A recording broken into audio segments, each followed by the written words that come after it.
नमस्कार भाइयों, मैं आपका अपना सौरभ यादव। आज हम बात करेंगे ईरान, यूएसए और इज़राइल के बीच में जो युद्ध चल रहा है उसके बारे में। ये युद्ध क्यों चल रहा है, इसके बारे में बात करेंगे। इसका क्या कारण है कि ये युद्ध इतने लंबे दिनों तक खिंच गया, लगभग 27 दिन होने जा रहे हैं आज, और अभी तक ये युद्ध खत्म होने का नाम ही नहीं ले रहा है।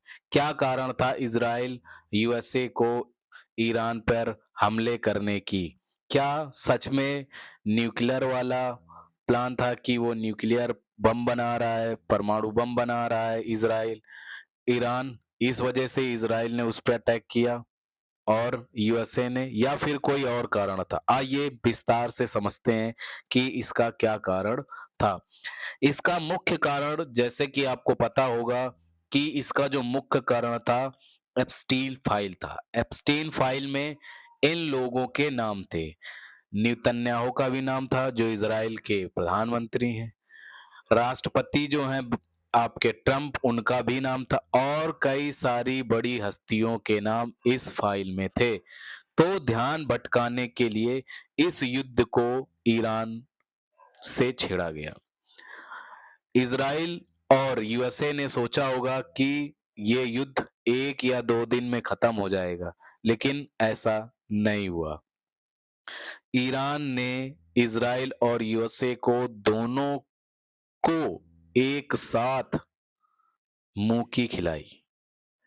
एक अकेला ईरान ने इतनी बड़ी, शक्तिशाली, विशाल कंट्री को अकेले ही दबा दिया है। अब ट्रंप आके कुछ भी बोल दे कि ईरान ने सिलेंडर कर दिया है, ऐसा कुछ भी नहीं है। अभी आपने लेटेस्ट में सुना कि आपके जो पाकिस्तान थी वो मध्यस्थता कर रही थी पीस पे, शांति पे, कि ईरान, इज़राइल और यूएसए के बीच में एक शांति प्रस्ताव हो जाए, शांति हो जाए, लेकिन ऐसा कुछ नहीं हुआ। ट्रंप ने 15 पॉइंट्स दिए थे आपको, पाकिस्तान को, ताकि वो ईरान को दे दे, और ईरान अगर उनको मान लेता है तो हम शांति समझौता कर लेंगे। लेकिन ऐसा कुछ नहीं हुआ, बल्कि इसके बजाय ईरान ने उनको 5 पॉइंट्स और दे दिए कि आप इन पॉइंट्स को मानेंगे तभी शांति समझौता होगा, अदरवाइज नहीं होगा।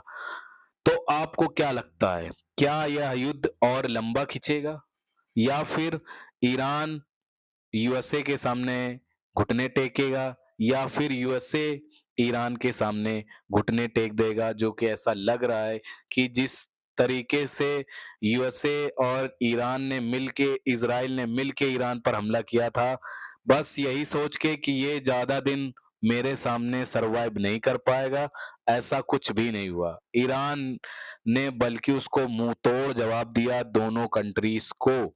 वो दोनों एक साथ थे, फिर भी उनको मुंहतोड़ जवाब दिया गया ईरान के द्वारा आपका।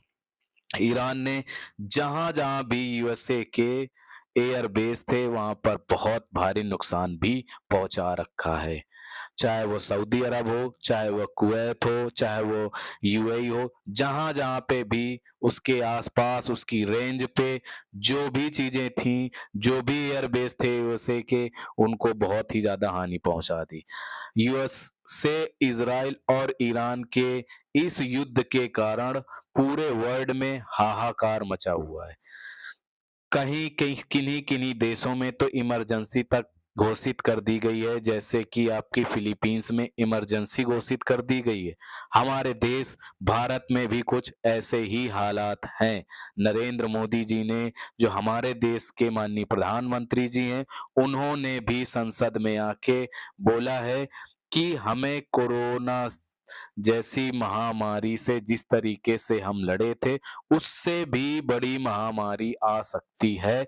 हम सभी को एक साथ मिलके इसके लिए प्रिपेयर रहना चाहिए।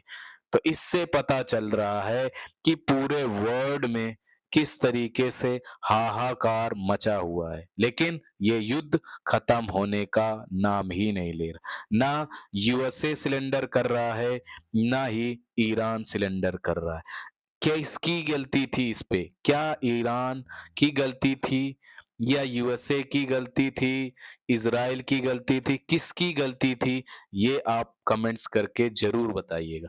और आपको क्या लगता है कि ये जो युद्ध है कितने दिनों तक और चलेगा? यह युद्ध क्या और लंबा खिंचेगा? जितना ही लंबा खिंचेगा यह युद्ध, उतना ही ज़्यादा विश्व में हाहाकार हो जाएगी। क्योंकि आपको पता ही है कि ईरान के मार्ग जो हार्मोन्स है वहीं से सारी चीज़ें आती हैं, चाहे वो गैस हो, चाहे वो ऑयल हो, चाहे वो फर्टिलाइज़र हो, कुछ भी चीज़ें हों, वो सब वहीं से हमारा देश आत्मनिर्भर की तरफ बढ़ रहा है, लेकिन अभी पूरी तरीके से आत्मनिर्भर भारत नहीं बन पाया है। इसलिए हमारी ज़्यादातर चीज़ें जो 60 से 80% चीज़ें हैं, वो हमारी ईरान के मार्ग से जो तेल, गैस, फर्टिलाइज़र आते थे, उस पे ही हम डिपेंडेंट थे। हम लोगों ने रसिया से बहुत सारी चीज़ें खरीदी, लेकिन अभी रसिया ने भी मना कर दिया है। वो अभी बोल रहा है कि हम फर्टिलाइज़र जो है मई तक किसी भी कीमत में किसी भी देश को सप्लाई नहीं करेंगे।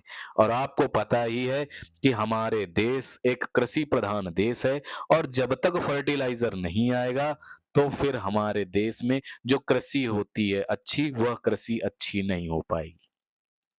तो यह युद्ध जितने दिन तक लंबा खिंचेगा, उतनी ही ज़्यादा महा हाहाकार होगी पूरे वर्ल्ड्स पे, चाहे वो हमारा देश भारत हो, चाहे वो रसिया हो, चाहे वो चाइना हो, चाहे यूएसए हो, चाहे इज़राइल हो, चाहे फ्रांस, कोई भी कंट्री इस युद्ध से अछूता नहीं है। अमेरिका के प्रेसिडेंट ने ये कहा था कि सब लोग आके मेरे साथ आओ, ताकि हम हार्मोन से कोई मार्ग निकाल सके, लेकिन ऐसा नहीं हुआ। उनका साथ देने नाटो देश भी नहीं आए।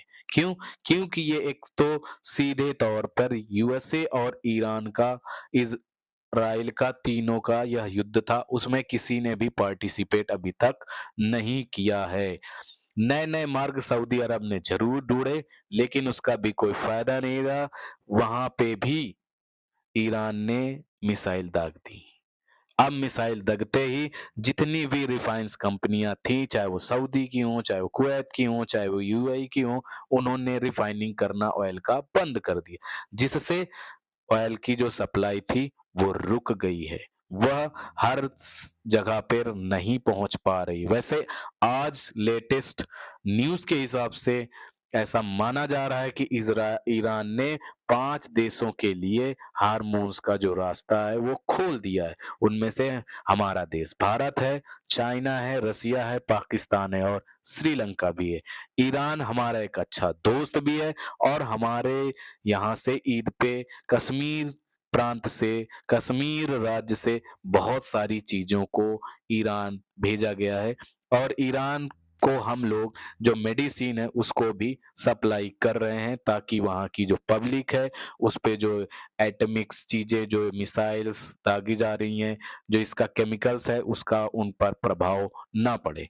आपको क्या लगता है? आप अपनी राय ज़रूर दीजिएगा कि यह युद्ध क्या न्यूक्लियर की वजह से हुआ था, या फिर स्टीफन फाइल्स की वजह से हुआ था? उस पे जो राजनेताओं के नाम आए थे, उसके कारण हुआ था, या फिर किसी और वजह से हुआ है?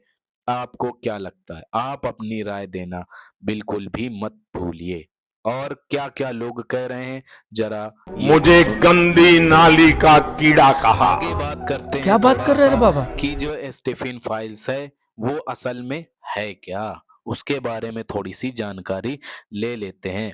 स्टेफिन जो फाइल्स है, यह एक अमेरिका के जेफरी स्टीफंस के द्वारा बनाई गई फाइल है, जिसमें लगभग 3.5 मिलियन डॉक्यूमेंट्स हैं, और जो डॉक्यूमेंट्स हैं, वो सारे ईमेल्स के रूप में हैं। सारे जितने भी डॉक्यूमेंट्स हैं, और उनकी एक सहयोगी थी घिसलेन मैक्सवेल, जो इस पूरे उस पे मतलब थी। अब स्टीफन फाइल्स क्या है उसके बारे में जानकारी करते हैं। स्टीफन फाइल्स एक ऐसी फाइल्स है जिसमें बड़ी-बड़ी हस्तियों के नाम है। जैसे कि आपको पता ही है कि नेतन्याहू, ट्रंप और भी जो बड़े-बड़े राजनेता हैं, उनके उस पे नाम आए हैं। अब ये स्टेफन फाइल्स कब से स्टार्ट हुआ, कब से नहीं, तो इसकी बात करेंगे। तो ये 2015 से 2019 के बीच में जितनी भी बड़ी हस्तियां थीं, यूएसए जाती थीं, उनके बारे में बताया गया कि ये हस्तियां जब वहां जाती थी तो क्या करती थी। असल में स्टेफन जो फाइल्स है वह यौन तस्करी की है। इट मीन्स, कहने का मतलब कि वहां नाबालिग युवतियों के साथ बड़ी-बड़ी हस्तियां संबंध बनाते थे, गलत तरीके से उनका मिसयूज़ करते थे और उनको लेके कौन आता था? तो घिसलिन मैक्सवेल लेके आती थी।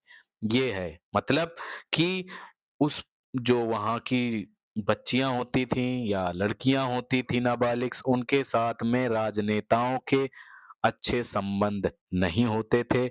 और इस पे आपके एलन मस्क तक का भी नाम है, आपके विलियम गेट्स का भी नाम है और सारे कई सारे राजनेताओं के नाम हैं जो अलग-अलग कंट्रीज से आए हुए हैं। अलग-अलग कंट्रीज से यूएसए जाते थे। वहाँ पे स्टेफेंस जेफरी जो थे उनका एक हाउस हुआ करता था। उस पे वो लोग कहीं एरोप्लेन से जाते थे फार्म हाउस पे या किसी और चीज़ों से जाते थे और वहाँ पे वो गलत काम करते थे। उस पे इन सब का नाम आ चुका है। क्या हमारे देश के प्रधानमंत्री नरेंद्र मोदी का भी नाम है इस पे? आपको क्या लगता है? आया है कि नहीं आया है? कमेंट करके ज़रूर बताइएगा। ये तो थी आपकी स्टेफन फाइल्स। जो स्टेफन फाइल्स थी, जेफरी स्टेफेंस के नाम पे थी। वह क्या करता था? वह आपका यौन तस्करी करता था युवतियों को। जो भी बड़े-बड़े सेलिब्रिटीज़ आती थीं, राजनेता आते थे, उनके सामने उनको रखते थे और वो उनके साथ गलत संबंध बनाया करते थे। ये है आपकी स्टेफन फाइल्स, और जो कि 3.5 मिलियन डॉक्यूमेंट्स की है, ये भी याद रखना। और सारे डॉक्यूमेंट्स ईमेल के फॉर्म पे हैं। और स्टेफन फाइल्स को खोला गया अभी जब ट्रंप ने खुलवाया है तब, क्योंकि उसमें ट्रंप का भी नाम था।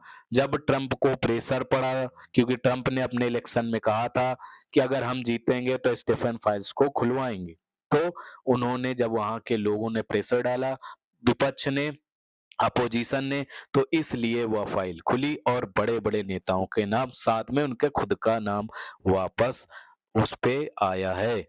और इस कहते हैं स्टेफन को गिरफ्तार कर लिया गया था, जेल पे भी रखा गया था और फिर इसके बाद बताया जा रहा है कि उन्होंने वहाँ पे आत्महत्या 2019 में कर ली थी, जो कि आत्महत्या बोला गया, सुसाइड बोला गया, क्या है क्या नहीं ये तो अमेरिका के लोग ही जानते होंगे। आपको क्या लगता है? आप भी इस पे कमेंट्स कर सकते हैं। तो ये थी आज की स्टेफन फाइल्स के बारे में जानकारी। और थोड़ी सी जानकारी थी ईरान, इजराइल और यूएसए के युद्ध के बारे में। आपको क्या लगता है? कमेंट जरूर करिएगा, अपने सुझाव जरूर भेजिएगा कि हमारे देश को जब सारी चीजें फॉरेन से मिल रही हैं, फॉरेन से सप्लाई होती हैं, तो हमारा देश कैसे आत्मनिर्भर बनेगा, कैसे चाइना को पीछे कर पाएगा। इन सारी चीजों को आप कमेंट सेक्शन पे जरूर बता सकते हैं। तो वीडियो को लाइक करेंगे, शेयर करेंगे, अच्छा लगा है तो चैनल को सब्सक्राइब करेंगे।